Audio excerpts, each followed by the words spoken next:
All right, so chapter 2, again, kind of a choppy chapter. We're going to introduce you to some economic tools that we will use over and over and over again in this class. So it's pretty important that you understand them. They're pretty basic. If you took high school econ, which I know a lot of you did, you will have covered a lot of these concepts. But I know that different teachers teach from a different perspective, teach a different way. So even though you've already heard this before, the terminology might be a little bit different, and they're just that important that I think we need to refresh your memory. Okay, might have been a couple years for you. And then we're going to talk about economic systems. Now, we won't get to economic systems today. We'll get to that on Wednesday, but I think perhaps that's the most interesting part of the chapter, and it's really talking about different economies and what end of that economic system spectrum that they're on. And when we talk about the spectrum of economic systems, we're really talking about communism or command and capitalism as being the polar opposite ends of that particular spectrum. So that'll be a pretty interesting discussion, but we'll have it on Wednesday.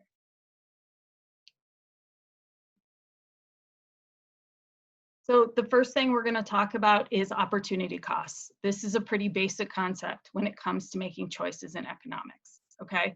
We already touched on this a little bit. Because of scarcity, and because I assume you can't have everything,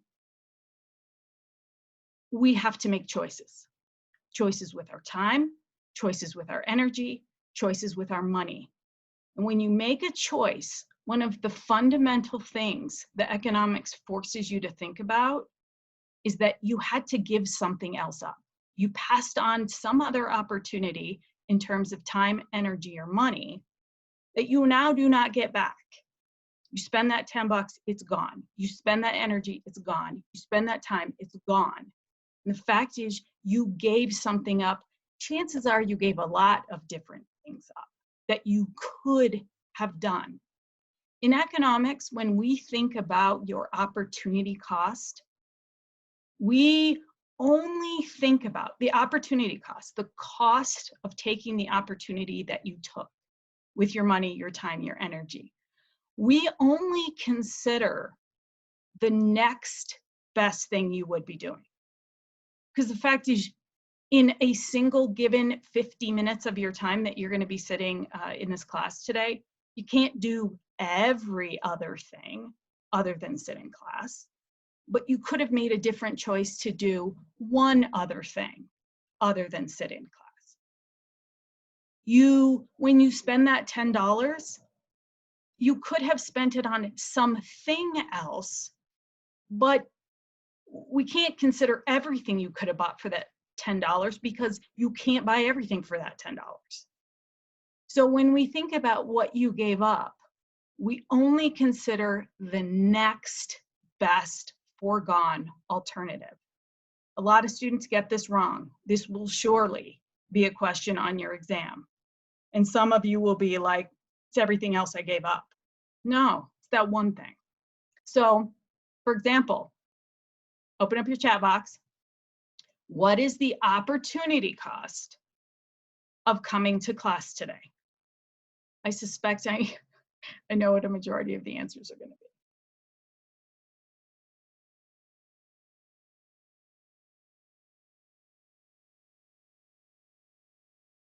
For some reason, I'm not seeing my chat box come up. Sorry. Okay, I'm unable to see my chat box for some reason. Everyone's going to sleep. Yeah, and that doesn't surprise me, right? So mostly going to be sleep. It could have been, and in my later classes, it will likely be, it could be eating, could be hanging out with friends, could be prepping for another class, right? But it's one thing. It's one singular thing. So please keep that in mind. By definition, and this is a good definition to know, because when it comes to definitions, a lot of times I do them word for word. Opportunity cost, the value of the next best alternative foregone when an activity or item is chosen. In this case, we're talking about an opportunity cost in terms of time, right? What else would you be doing with your time? It's an opportunity lost and has monetary and or non-monetary costs. Now, there could be both. So for example, let's say that you could be working right now, but instead you came to class. Well, then you gave up money by not coming to class, right? Most of you, it's non-monetary, it's sleep, hanging out with friends, whatever, okay? But it could be both, it could be either, but a lot of times it is a combination of the two. All right, so let's walk through an example real quick, okay? Let's make an assumption, okay? Let's make an assumption that when you decided to come to school full-time, I know not all of you are full-time, but we're gonna make that assumption, that the alternative to going to college was getting a job, that you really, that you weren't gonna be able to just sit around for a year, okay? So we're gonna assume that you gave up the opportunity to have a full-time job in order to come to school. Now, again, right? Everybody has different circumstances. Let's say that at that job, you would have earned 10 bucks an hour. This is an old calculation. I know minimum wage has changed. But let's say about 10 bucks an hour or $20,000 a year is what you gave up in income that you could have worked at that full-time job.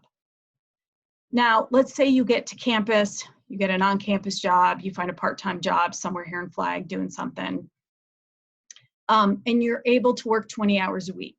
So you're able to make back half of that income. Okay, so $10,000.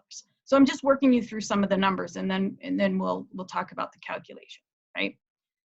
And then this is your author's example. It's nowhere near accurate.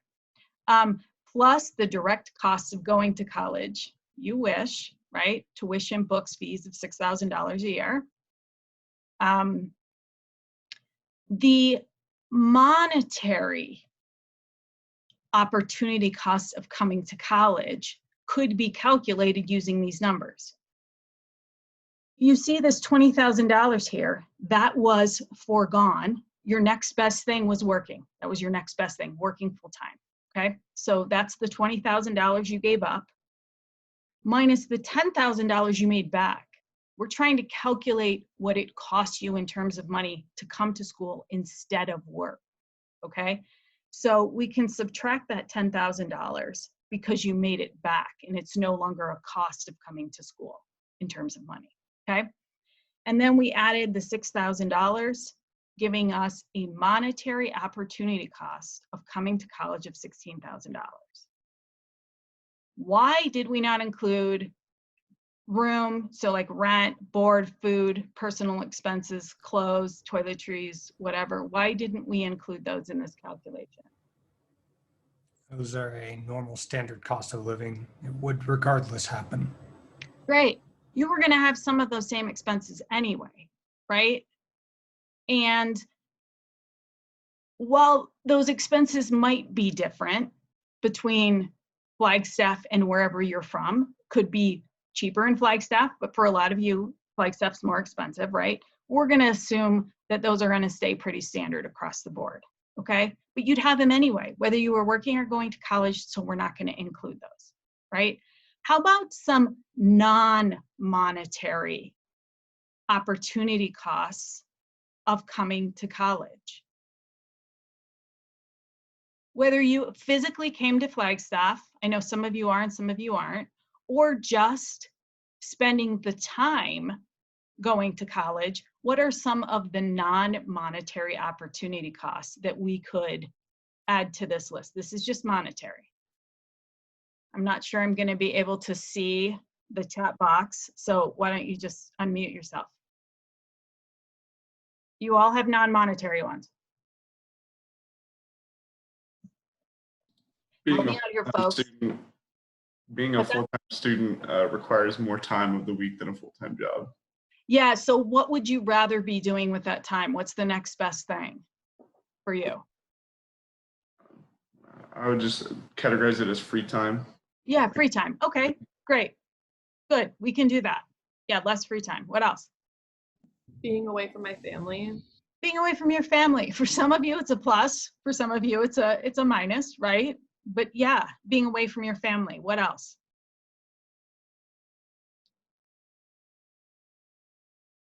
The quicker you answer my questions, the quicker I will let you go. If COVID wasn't going on, it'd be traveling. Yeah, exactly. Great. Give up traveling. It's a big one. What else? I want a couple more. Well, the monetary one is like, so I'm living in Flagstaff, so like, the rent's like a lot more expensive here versus what like being in Phoenix. Yeah, absolutely. Absolutely. I get things like, I miss my pet, right? Those of you from Cali, like the beach, right? Wherever you're from, I'm sure there's something you're going to miss. That's going to be a non-monetary opportunity cost. Okay, so a lot of times it's a combination of the two. We'll move on. All right, so let's talk about sunk costs. This is something that comes up over and over and over again in your real life.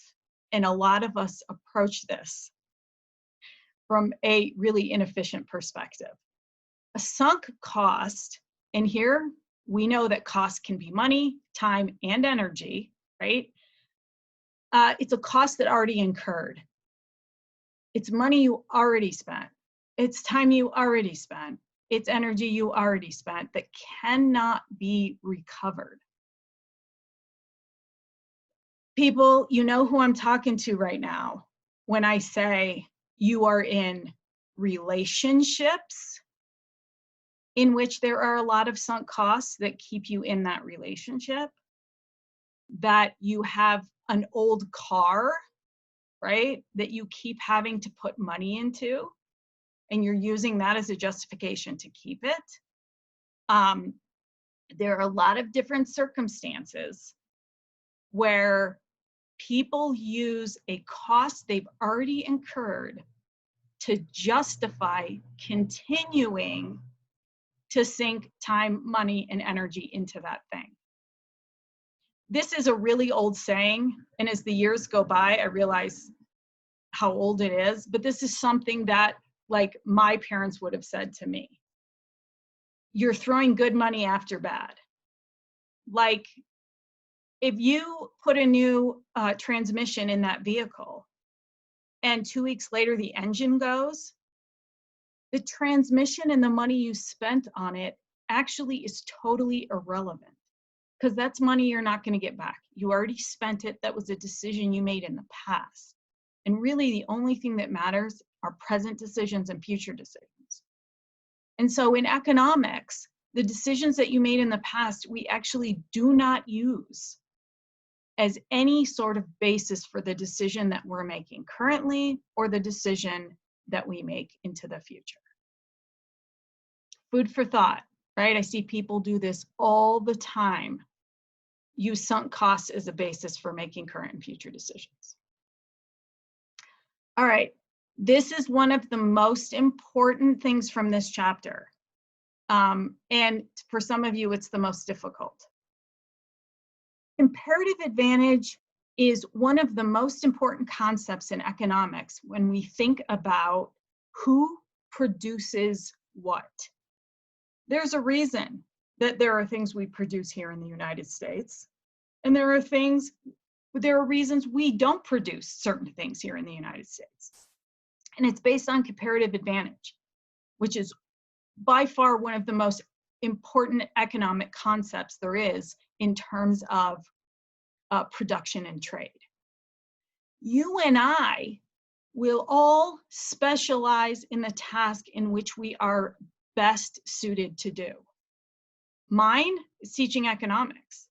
Somewhere along the line, I gained comparative advantage in teaching economics. So it's what I specialize in. I don't specialize in teaching chemistry. Nobody wants that because I'm not good at it, right? And to get good at it, it would take me so much time and energy that it's just not an efficient thing for me to do. I need to stick with what I'm good at, what I know how to do, what I'm already trained and educated to do. And so comparative advantage is really the justification for specialization, which means you produce one thing well, and you go buy everything else that you need with the money you receive from producing that good in which you have comparative advantage. The law of comparative advantage says, there's a reason this is in red, okay? This is going to come up over and over and over again. The law of comparative advantage says that the individual, firm, region, or country with the lowest opportunity cost of producing a particular good or service should specialize in that good or service. So this is a calculation, not about how much, it's not about how much you spend to produce something. It's about how much you give up when you produce something. And from an economic perspective, and if you begin to think about this and wrap your head around this, it'll all make sense. It's about who gives up the least, right? And to be honest with you, I get up at 7 o'clock, get myself ready to teach, come in here, pull up the chapter, give myself a quick run through, and I'm ready to teach. It doesn't actually take me a lot of time to prepare to teach economics because I've done it so much. I've gotten really efficient, right? And I have specialized in the tasks that I'm better at. So I give up very little actually to teach economics.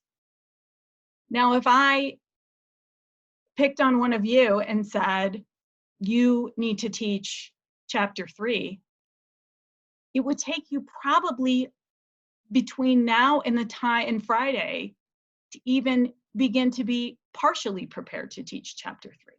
That's not efficient for you to spend an entire week preparing to teach a chapter when I can do it in about 5 or 6 minutes. So I have comparative advantage because I will give up the least in order to produce that particular good or service. The law of comparative advantage explains, yeah, go ahead, Colby. Could education count as like an comparative advantage as well? So like, let's say back when you were in college and decided to be a teacher, but you decided to go with a different field. Could that comparative advantage been like a different career path for you, such as like finance or business or something like that, that could have paid more money than being a teacher or professor? Yeah. So I don't have a teaching degree, right? I have an MBA, and at the college level, that's kind of what qualifies you. I would say that that's probably just a discussion about opportunity cost and not necessarily comparative advantage. Okay. Okay? Yeah. Yep. The law of comparative advantage explains why all that stuff at Walmart that you buy at Walmart is made in China.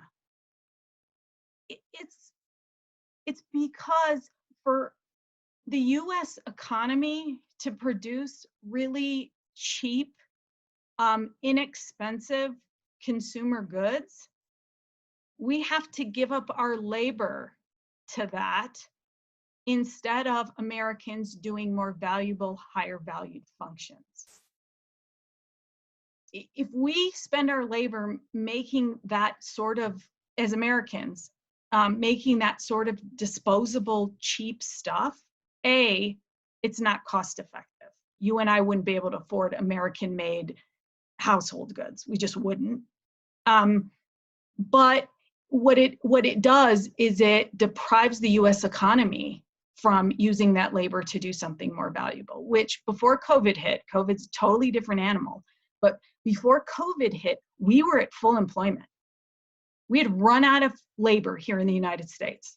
This is a real change in employment. I mean, really drastically from one end to another, because before COVID hit, we were at full employment, which is about 3 to 4% unemployment, but there's always people who are switching jobs, or there's always reasons, and that's a macroeconomic concept, that there's always a few percent unemployment, but there always will be, right? Because there are people that work seasonally, work up at the Snow Bowl, run in, ski lessons or whatever. There's always a little unemployment. We were at full employment. And I was actually worried that the US economy was going to run out of labor and people, especially because of our immigration policies, that our GDP, our gross domestic product, was going to grow stagnant because we were going to be out of labor, right? Sorry, I went off on a little bit of a tangent there. But the reason that we outsource production to other countries of some of the goods, a lot of the goods that we consume, is because of this concept of comparative advantage, okay? Things are changing a little bit. I don't know how much. We'll just have to see together how it all pans out. Because of specialization and exchange or trade, exchange and trade are the same thing. Because of specialization and trade, everyone is better off. Everyone is better off because I'm an economics teacher, right? And then I take my salary and go buy the goods that I need that I didn't produce for myself. Everybody's better off because every single person in our economy specializes, companies specialize, our country specializes, and we trade. Why? Because we become more efficient at production when we specialize. When the College of Business called me up 3 weeks ago and said, hey, we need you to teach an extra section, that wasn't a problem. I said, sure, no problem. Because that's what I specialize in and I'm efficient at it, and it actually doesn't add that much work to my load, right? That's what we want in this economy, to produce a lot of stuff with the least amount of effort, right? Because of comparative advantage, we can do that. Everyone gets more of everything at a lower price because of specialization and trade, which stems from this concept of comparative advantage. Okay. All right, so this next slide, we're going to do a quick comparison between something called absolute advantage and comparative advantage, which you already know. Absolute advantage is another theory, another concept. It's just another analysis that someone might want to do, okay? Absolute advantage isn't based on opportunity cost, it's focused on resources. Absolute advantage is the ability to produce something using fewer resources than others. So using the fewest amount of a resource. Resources we know, right, are natural resources that could be labor, entrepreneurial ability, capital, whatever. In economics, we don't care about this. We don't care about absolute advantage. It's not something we analyze. It's not something we pay attention to. Who cares about absolute advantage? And sorry, you guys are going to have to raise your hand or just unmute yourself or something. Who cares about this? Would businesses care about this? Businesses, sure. They might care about this, especially if they're in a market with a lot of competition. They might care about their resource usage. Good. Who else? You know, I would say that this is the most counterintuitive part of comparative advantage, that despite a country having absolute advantage, it's still better to allocate which production of which product, at least on a macroeconomic scale. That's how we analyze it. It's still better for the country that produces both less to specialize, and then the person who can do more to specialize as well, despite too. Yeah. Yeah, because who cares about absolute advantage? Why would someone focus on absolute instead of comparative? Any thoughts? What kind of person? Someone in perhaps what field, or any thoughts? I mean, if you're physically producing a product, or would reasonably assume that the lower the amount of product you can use, the cheaper it would be for your operation. Sure. So a company who was trying to cut costs by utilizing fewer resources would care about absolute advantage, right? Sure. Anybody else you can think of who might care? I think people oriented around like saving the like going green and saving like the global warming and that kind of stuff would be more oriented towards it. Absolutely. So people interested in the environment, which hopefully is a lot of us, right, might be interested in using the fewest resources possible. So people in the environmental field and companies who want to be sustainable and go green, good. Maybe even the government might be concerned about this. Understanding resource supplies and needing to conserve resource supplies might also be thinking about the absolute advantage. From an economic perspective, we don't care about this, okay? Now, environmental economists might say, no, I totally care about this. Yeah, okay, but just from a purely sort of fundamental economic standpoint, this is not our focus. It's not our focus. Comparative advantages. Go ahead. Another group of people that would care about this would also be politicians caring about international trade as well, because, you know, if you believe you have the absolute advantage as a politician, you might think, why don't we produce all our stuff at home? Yeah, you make a great point. If you're a politician, you could spin absolute advantage to sound like a sound economic rationale for producing something in the United States. Yeah, absolutely. And I'm sure it's been done, folks. I'm sure it's been done. Yeah, great. Okay, I'm gonna say something here that I don't believe is in your book and I didn't put on the slide, but I can promise you is gonna be on your exam, okay? There is zero connection between these two things. Just because you have absolute does not mean you have comparative. Just because you have comparative does not mean you have absolute. You can have both, you can have neither, or you can have one or the other. There is no way to predict absolute based on comparative or comparative based on absolute. There is no connection, no link between these two analyses at all.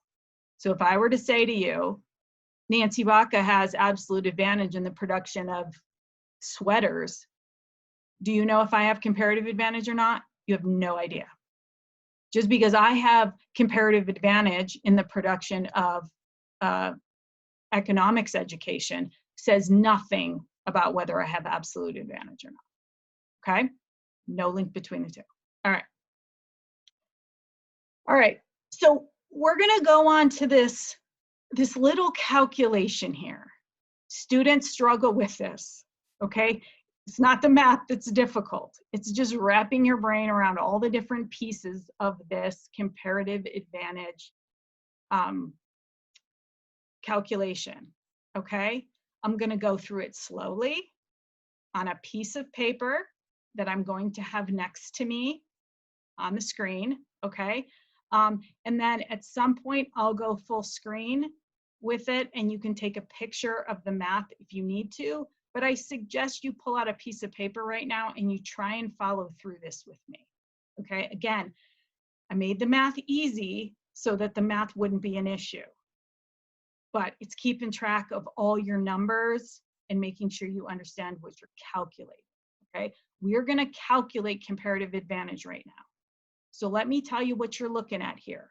You're looking at a small chart that contains the number of labor hours it takes each of these countries to produce 1 unit of either of those goods. So it takes the UK 2 labor hours to produce 1 unit of wheat, etc. Okay?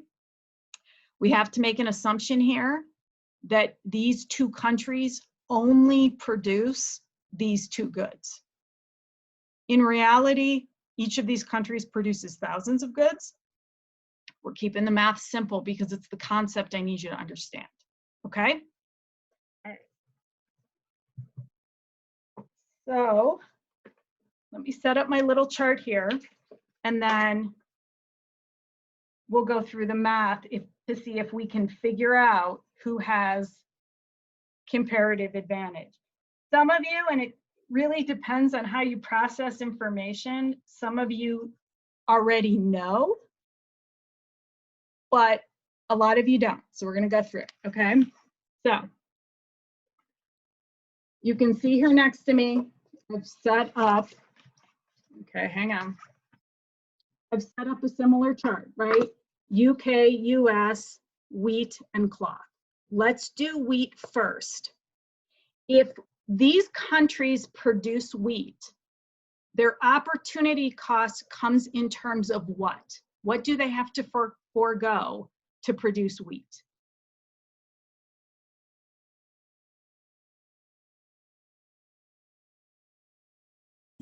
Time.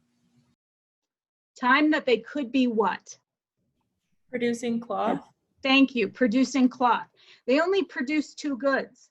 So if they use labor hours to produce wheat, then they can't use those same labor hours to produce cloth, okay? So what we're gonna do here at the bottom, okay, is we're gonna calculate opportunity cost. So we know if we're producing wheat, the opportunity cost comes in terms of cloth foregone, okay? So now let's calculate what the cloth foregone would be. So if the UK spends 2 hours to make 1 unit of wheat, if they took that same 2 hours and applied it to the production of cloth, how much cloth could they have made instead? 1/3. 1/3 of a unit. Good.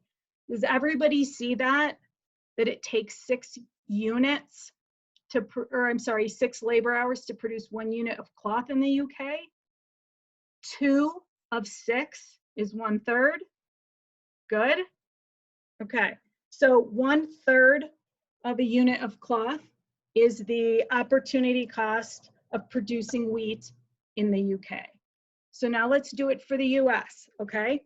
So the US takes 1 hour to produce 1 unit of wheat. If they take that same 1 hour to produce a unit of cloth, how much cloth could they have made instead? How much did they give up? 1/5. 1/5. Thanks, Colby. Okay, so 1/5. So now this is what we have is the opportunity cost for producing wheat in the UK and the US. Who has the lowest opportunity cost of producing wheat, the UK or the US? The US. The US, right?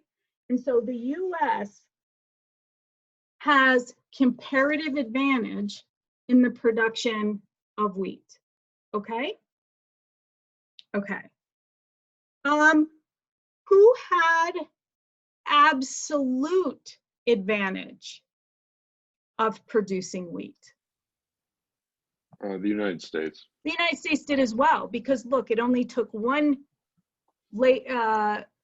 resource hour, that labor hour, only took 1 in the US, it took 2 in the UK. Okay, so it turns out the US had both absolute and comparative, doesn't matter, just a side note, okay? All right, so next we're gonna do cloth, okay? So when you produce cloth, your opportunity cost comes in terms of wheat foregone, okay? So let's do that. If the UK took the 6 hours that they used to make 1 unit of cloth and they applied it towards the production, towards the production of wheat, how many units of wheat could they have made? 3 units of wheat. 3 units of wheat. Good. Does everybody see that? You take 6 labor hours and apply it to wheat, which takes 2 labor hours per unit. You have 6 divided by 2, which gives you 3. Okay? All right, let's do it for the US. They spent 5 labor hours making cloth. if they took that 5 labor hours and applied it to the production of wheat, how much wheat could they have made instead? 5. 5 units, okay? So who has comparative advantage in the production of cloth? The UK. The UK. They have the lowest opportunity cost.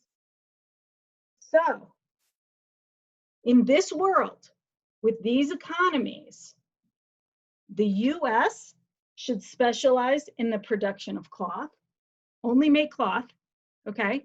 The UK should specialize in the the US should make wheat, and the UK should make cloth. We should specialize, and then we should trade with one another. That's the way international trade works currently, is we don't sit down and do the calculation. We don't sit down and do a calculation here in the United States where we say, all right, let's see if we have comparative advantage. It just works out. It just works out. When we lose comparative advantage in an industry here in the United States, it gets shipped overseas. Not because I or some economist somewhere sat down and did the calculation. It's because naturally that's what happens. Economies really are these kind of living, breathing entities that work a lot of stuff out on their own. We don't have to force a lot of it. Sometimes we do, but we don't usually have to. A lot of this just happens naturally because of human decision-making, profit motives, things like that. Any questions about that? Okay, I'm gonna bring this up closer to you. Okay, in case you need, sorry, I don't even, okay. In case you need it bigger, you wanna take a snapshot of it, something like that, okay? All right. Oh, can you hold it up again just a little Yeah, higher? no problem. Can you guys, sorry, I know the light in this room is weird. Is that okay? Thank you. Yeah, of course. Okay, so my chat box just came back up when I stopped sharing my screen. So I'm gonna look at the questions we have here. What about taxes they take off of paychecks? Colby, I don't know what that was referring to. Do you want to elaborate on that? That was a while ago. I think it was back to when we were talking about comparative advantage of prices. Like you were calculating like tuition costs or whatever, but that's what it was about. Oh, okay. You make like 10,000 a year, but that doesn't include taxes. So they take You're out. right. You're right. It sure doesn't. Yeah, we didn't take that into consideration at all. Yeah. Could resources affect a comparative advantage? It's actually, that's a great question, Ashley. It actually is one of the biggest things that impacts comparative advantage. Why does the Chinese economy have comparative advantage in the production of cheap, disposable consumer goods? They have so many people. Exactly. They have so many labor, they have so much unused labor, that labor's so incredibly cheap that that is what has actually given them comparative advantage. We can't compete with that here in the US. We just don't have the populations that they have. And so they have comparative advantage in those goods because of their resources. Great question, and we'll come back to that, Ashley, in future chapters. So let's go back. I think we have one more PowerPoint that I want to get through. And it brings us to labor and this concept of division of labor. Division of labor is really, really important when it comes to managing productivity. This is something that you're very familiar with, but hasn't always been commonplace here in the United States or in the world. And in some places, it's not common in the world, this division of labor concept. The example of division of labor that we know here in the US is assembly lines. Who implemented the first assembly line? Ford Motor Companies. Thank you. It was Ford. He took the production of the Model T from like a day and a half to an hour and a half overnight by implementing this division of labor concept. So basically separating production into different tasks. We know that increases productivity. That's its biggest upside. And it helps individual workers specialize in just that task. They get really good at it. They get really efficient. And they begin to do it faster and faster and faster because it's the only thing they're focused on. Now, the problem is we're humans. And when we do something on repeat over and over and over again, it starts to create problems. So there definitely is a downside in the repetition of it all. Our mind was not built to do the same thing over and over again, 40 hours a week, right? So we begin to be distracted and things like that. But it also, because it's so tedious and because it's so repetitive, the human body actually wasn't designed for that either. So our bodies break down, minds break down or lose focus. And so a lot of these sort of routine, repetitive tasks, we actually began to ask machinery to do that instead, because with some periodic maintenance of those machines, they are much more reliable than the human. In many cases, not always. We haven't replaced everybody with a machine, obviously, because there are some tasks that still are better done by people, quality control type things, typically. But robots, machines, they just don't break down at the same rate that you and I would. In a lot of other countries, there isn't division of labor. Labor is so cheap, it actually doesn't matter. Increasing productivity doesn't matter when you have so many people, you're getting all the productivity you need. We here in the US, because our labor costs are so incredibly high, we need labor to be as productive as possible.